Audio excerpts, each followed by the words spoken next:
bahwa Israel membangun negara berdasarkan mitos. Mereka mengatakan di bawah Masjidil Aqsa ini ada tempel. Penjajahan terbesar di atas dunia hari ini dilakukan oleh Israel. Tembok terpanjang di dunia hari ini, tembok yang dibangun oleh Israel.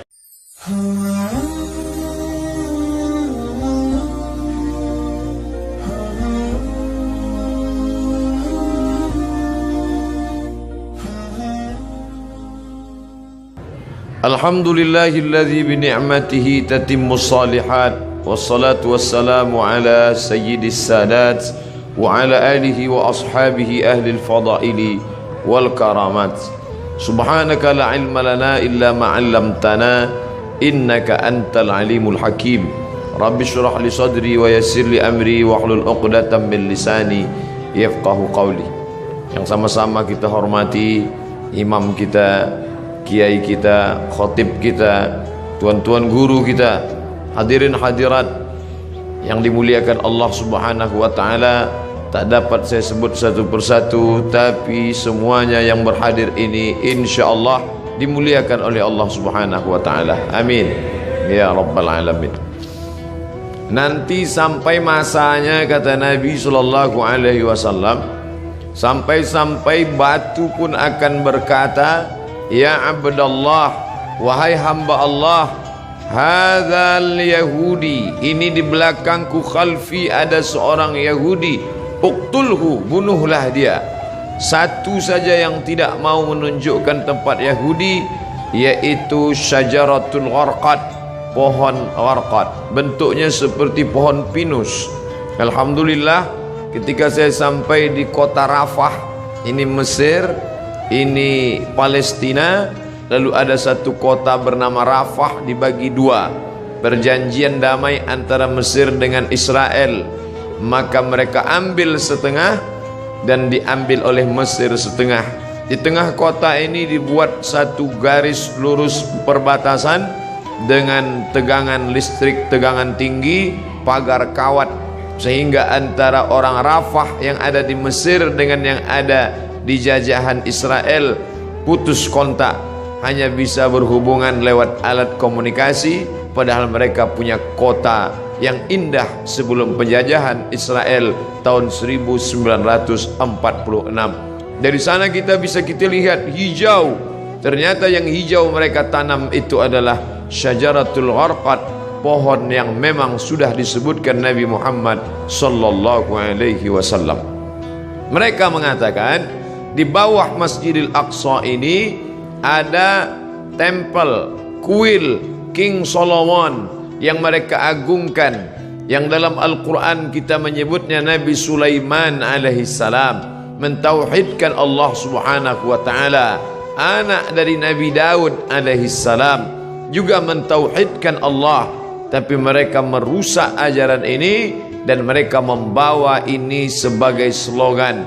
Oleh sebab itu ada seorang berkeluarga negaraan Perancis bernama Roger Jaraudi masuk Islam, bersyahadat, dan dia menulis buku bahwa Israel membangun negara berdasarkan mitos. Maka pemerintah menangkap Roger Jaraudi, dipenjarakan, tapi dia puas karena dia sudah mengungkap bagaimana kebatilan Israel.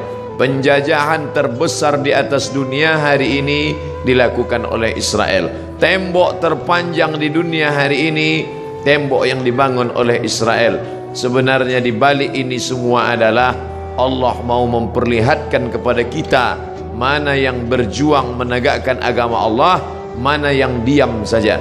Bagi Bapak Ibu warga Jakarta yang mampu untuk berjihad, tapi tentu bukan jihad fisik, karena Israel lebih kuat daripada kita. Saya tidak ingin selesai saya tausiah, khutbah tadi oleh kiai kita berapi-api, ditambah lagi ceramah Ustaz Somad, lalu selesai ini bapak-bapak mohon izin ke keluarga semuanya pergi ke Israel. Selesai ini besok kita baca koran, ada 3 warga Jakarta di Israel terbengkalai karena tidak dapat nasi uduk. Jihad yang kita lakukan bukan seperti itu. Apa yang bisa kita lakukan? Man jahaza ghazian faqad ghaza. Siapa yang sanggup mempersiapkan hartanya, ada namanya Syam Organizer, ada namanya Sahabat Al-Aqsa, cari nomor rekeningnya, kirimkan. Ada salah satu artis kita yang berangkat ke sana langsung. Mungkin dia punya finansial biaya yang luar biasa, badannya sehat, uangnya banyak, dia pergi ke sana untuk melihat langsung. Ada pula saudara kawan kita yang dengan hartanya, tolonglah, tapi andai tidak bisa, maka kiai kita melalui khutbah Jumat tadi mengajak kita berdoa, Allahumma ansur ikhwanana al-mujahidin al-mazlumina fi Palestin. Tolong saudara kami yang Allah yang teraniaya di Palestina. Orang-orang yang sekuler, liberal, iseng-iseng mulai mengetes Ustadz. Kenapa ketika dulu Abrahah datang menghancurkan Ka'bah, Allah mengirim fa arsalna alaihim tayran ababil, kami kirim tayran ababil tarmihim bihijaratin min sijil, lalu mereka ditembak dengan peluru-peluru sijil, yaitu batu-batu dari neraka. Faja'alahum ka'asfim ma'kul, lalu mereka seperti daun-daun yang dimakan ulat. Mengapa itu tidak terjadi sekarang Ustaz? Perlu kita cermati sejarahnya. Zaman itu tidak ada orang beriman. Abdul Muttalib, seorang laki-laki yang soleh, sendirian. Dialah yang memegang kunci Ka'bah. Abdul Muttalib punya anak Abdullah, Abdullah punya anak Muhammad sallallahu alaihi wasallam. Maka Abdul Muttalib datang membawa kunci Ka'bah, dia serahkan kepada Allah. Di pintu itu dia berkata, inna lihadzal baiti rabban yahmih, rumah Baitullah ini ada Rabb, pemilik, pencipta, pelindungnya. Aku tak sanggup menjaganya, ya Allah jagalah dia. Zaman itu tidak ada orang beriman, tapi hari ini 2 miliar orang beriman. Asia Tenggara saja lebih dari 1,5 miliar. Indonesia, Malaysia, Brunei Darussalam, Moro, Patani Thailand Selatan. Maka ini sudah cukup. Belum lagi dari daratan India, Pakistan, Bangladesh, Myanmar, lalu kemudian 22 negara Arab yang terpecah dari mulai Yaman sampai ke Maghribi Maroko di Afrika Utara. Umat Islam yang tersebar di Eropa, imigran dari Jerman yang sudah ada di Jerman, imigran dari Turki, hampir lebih 2 juta orang. Umat Islam tersebar banyak. Ini adalah tantangan bagi umat Islam, bagaimana menolong Masjidil Aqsa yang menjadi kiblat Nabi menghadap ke Masjidil Aqsa 18 bulan lamanya, 18 bulan, 17 menghadap ke arah Masjidil Aqsa, sampai akhirnya turun ayat fawalli wajhaka syatral Masjidil Haram, hadapkan wajahmu ke arah Masjidil Haram. Bapak Ibu yang dimuliakan Allah, hadirin hadirat yang mendengarkan langsung maupun tidak langsung tausiah singkat ini semua menjadi teguran bagi kita. Pulang dari sholat Jumat masih bisa makan kenyang dengan anak sambil tertendum tertawa. Betapa saudara kita di sana. Saya pernah satu asrama dengan orang Palestina. Saya tanya langsung, bagaimana keadaan keluargamu di sana? Apa kata dia? Satu asrama dengan saya ketika sama-sama kuliah, Abdul Somad. Seandainya mereka bunuh kami, sudah lama kami mati. Tapi mereka tidak ingin kami mati. Mereka datang ke rumah kami, mereka pecahkan tempat air, mereka buat kami kehausan setengah mati. Mereka ambil dengan senjata laras panjangnya, mereka pecahkan tempat-tempat minyak zaitun, karena mereka tahu kami tak dapat hidup tanpa zaitun. Mereka hancurkan sawah, mereka hancurkan sawah gandum, makanan pokok kami.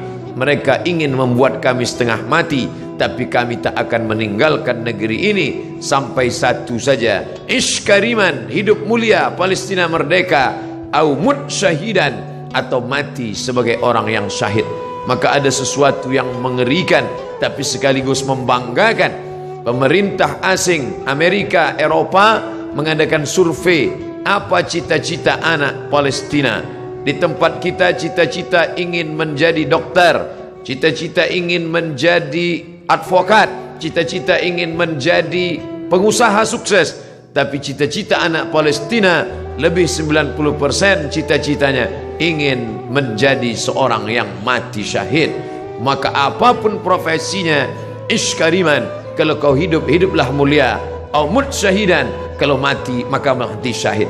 Maka pemerintah Mesir lewat masyarakat muslimnya membuat slogan mempertahankan makanan produk Islam, tidak membeli produk-produk dari Israel yang sekian persennya dibelikan untuk peluru membunuh saudara-saudara kita. Uangnya uang kita, kita yang memakai, dari deterjen sampai sikat gigi, sampai tekstil, sampai alas kaki, produk Amerika dan Eropa bekerja sama dengan lembaga Israel untuk membantai saudara-saudara kita. Alhamdulillah, di negeri yang kita cintai, Republik Indonesia, kita digalakkan untuk memakai produk sendiri, negeri asli sendiri, tidak ada kaitan dengan impor dan Israel. Maka kembalilah kepada produk-produk kita, karena sedikit banyak kita sudah menyumbang membeli peluru untuk menyobek jantung saudara kita. Ini bukan masalah nasionalisme. Orang yang berkata tidak ada hubungan kita dengan Palestina, itu murni hubungan konflik antara Palestina dengan Israel, maka dia tidak mengerti ajaran Islam.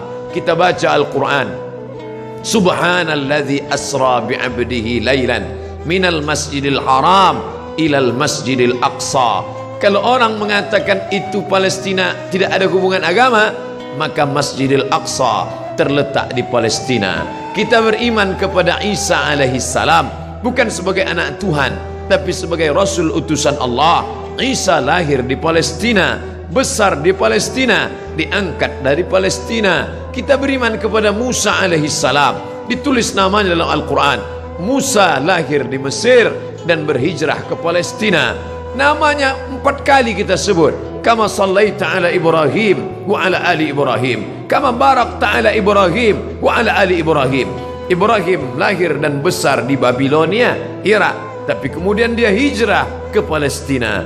Nabi Ishak di Palestina, Nabi Ismail di Palestina, hijrah ke Makkah Al-Mukarramah. Nabi Musa hijrah ke Palestina, Nabi Isa lahir besar di Palestina, dan Muhammad sallallahu alaihi wasallam Isra Mi'raj ke Palestina, barulah naik ke Sidratul Muntaha. Maka hubungan kita bukan sebagai hubungan kemanusiaan, tapi hubungan yang lebih kuat. Asyhadu an la ilaha illallah wa asyhadu anna Muhammadan Rasulullah. Andai kau bukan seorang muslim, andai tak percaya kepada Muhammad untuk menyaksikan kebiadaban Israel, cukuplah sebagai manusia, tak perlu menjadi seorang muslim untuk kasihan kepada Palestina. Tidak perlu menjadi seorang mukmin untuk peduli kepada Palestina. Cukup menjadi manusia yang berakal sehat, maka sudah cukup untuk membela Palestina sebagai manusia. Oleh sebab itu sekarang bergejolak orang-orang Eropa yang tidak bertuhan, ateis, tak percaya kepada Tuhan, tapi tetap membawa bendera Palestina. Maka aneh bin ajaib kalau ada orang Islam yang setiap hari berkata asyhadu an la ilaha illallah wa asyhadu anna Muhammadar Rasulullah, tapi tak tergerak hatinya melihat apa yang diderita oleh Palestina. Dulu kita tidak bisa melihatnya, tapi sekarang nyata. Twitter, BBM, WhatsApp, Instagram, sahabat-sahabat kita berkirim tentang video. Sampai hari ini saya tidak sampai hati untuk melihat penyiksaan tentara Israel terhadap anak-anak Palestina yang tak berdosa. 14 abad yang lalu Nabi kita berpesan, kalau kalian berperang, satajiduna rijalan fis sawami', kalau ketemu pendeta-pendeta di gereja, la ta'ridu lahum, jangan ganggu pendeta. La taqtulu sabiyan murdi'a, jangan bunuh anak kecil. Wala syaikhan faniya, jangan bunuh orang tua renta. La taqiranna syajaratan, jangan potong pokok kayu. Wala nakhlan, jangan potong pohon korma. La tahdimu buyutan, jangan hancurkan rumah. Sebelum kesepakatan Jenewa, aturan perang internasional, PBB, United Nation, Nabi 14 abad yang lalu sudah melarang jangan bunuh anak kecil, perempuan tua, renta, hamil, pendeta. Mereka bukan objek perang. Tapi Israel di tahun 2017, anak-anak tak berdosa, mereka pukul berdarah kepalanya. Tak sampai hati kita sampai hari ini melihat itu di video, di HP kita, dikirim sahabat kita lewat Instagram, mereka share lewat Facebook. Ada yang marah, berkecamuk dalam hatinya, tapi kita hanya memanjatkan doa. Ingat, ad-doa silahul mu'min. Anak-anak kita dudukkan sejenak, perhatikan. Mungkin kita perlihatkan di slide TV kita perlihatkan, oh anakku kau sekarang senang, bisa indah makan, jalan-jalan ke mall, bisa menikmati indahnya udara segar. Tapi coba kau lihat saudaramu di Palestina, cara mendidik anak-anak kita bukan sekedar bercerita, tapi melihat gambar yang bisa mencerita beribu kata, maka pikiran-pikiran negatifnya insya Allah akan hilang. Bapak Ibu yang dimuliakan Allah Subhanahu wa taala, hadirin hadirat balik yang hadir di masjid ini, adapun yang menyaksikan melalui streaming, maka kita berharap kepada Allah bersama orang-orang beriman. Kita berdoa di akhir majlis bisirril Fatihah, bertawassul kepada Rasulullah ala hadhihi niyah al-Fatihah. أعوذ بالله من الشيطان الرجيم بسم الله الرحمن الرحيم الحمد لله رب العالمين الرحمن الرحيم مالك يوم الدين إياك نعبد وإياك نستعين اهدنا الصراط المستقيم صراط الذين أنعمت عليهم غير المغضوب عليهم ولا الضالين آمين يا أكرم الأكرمين wahai engkau yang maha mulia, ya dzal jalali wal ikram, wahai engkau yang maha agung. Allahumma ansur ikhwanana al-mujahidin al-mazlumin fi Falastin, tolong saudara-saudara kami yang sedang teraniaya di Palestina ya Allah. Allahumma dammir a'da'aka a'da'ad-din, hancurkan musuhmu, musuh kami dan musuh agamamu ya Allah. Allahumma syattid syamlahum, hancurkan barisan mereka, wa farriq jam'ahum, cerai-beraikan barisan mereka, waj'alhum fi nuhurihim, dekatkan mereka kepada kematian mereka. Allahumma anzilir ra'ba fi qulubihim, tanamkan rasa takut, rasa cemas, rasa ngeri ke dalam hati mereka. Wa anzilil malaikatal muqarrabin al-mudabbarin, turunkan malaikat-malaikat yang kau atur, ma'ajundin min junudika ya arhamar rahimin, bersama tentara-tentaramu di hadapan pasukan musuhmu ya Allah. Allahumma sabbit qulubana, kokohkan hati kami, ala dinik, dalam agamamu, wa ala ta'atik, dalam ketaatan kepadamu. Allahumma inna na'udzubika min ilmin la yanfa', jauhkan kami dari ilmu yang tak bermanfaat, wa min qalbin la yakhsha', dari hati yang tak khusyuk, wa min nafsin la tashba', dari nafsu yang tak pernah kenyang, wa min du'ain la yusma', dari doa yang tak dikabulkan. Allahumma ansur ikhwanana al-mujahidin fi kulli makan, tolong saudara kami yang teraniaya, yang berjuang, mereka dibakar, mereka dibunuh, mereka diusir, bukan karena harta, tapi karena lidah mereka berkata la ilaha illallah wa ashhadu anna muhammadan rasulullah. Allahumma ja'al abna'ana wa banatina min huffazil Quran, jadikan anak-anak kami para penghafal Quran. Waj'alhu lana imaman wa nuran wa hudan wa rahmah, jadikan Quran sebagai cahaya penerang saat gelap gulita, sebagai hidayah bagi kami ya Allah. Allahumma hadi qaumana fa innahum la ya'lamun, saudara-saudara kami, sahabat-sahabat kami yang belum peduli, beri mereka hidayah, mereka berbuat buruk karena mereka tidak tahu ya Allah. Rabbana atina fid dunya hasanah wa fil akhirati hasanah wa qina adzabannar, wa sallallahu ala sayyidina wa maulana Muhammad wa ala alihi wa sahbihi wasallam, walhamdulillahi rabbil alamin. Terima kasih perhatian Bapak Ibu hadirin hadirat. Aqulu qawli hadza astaghfirullah li wa lakum. Mohon maaf atas segala kekhilafan. Wassalamualaikum warahmatullahi wabarakatuh.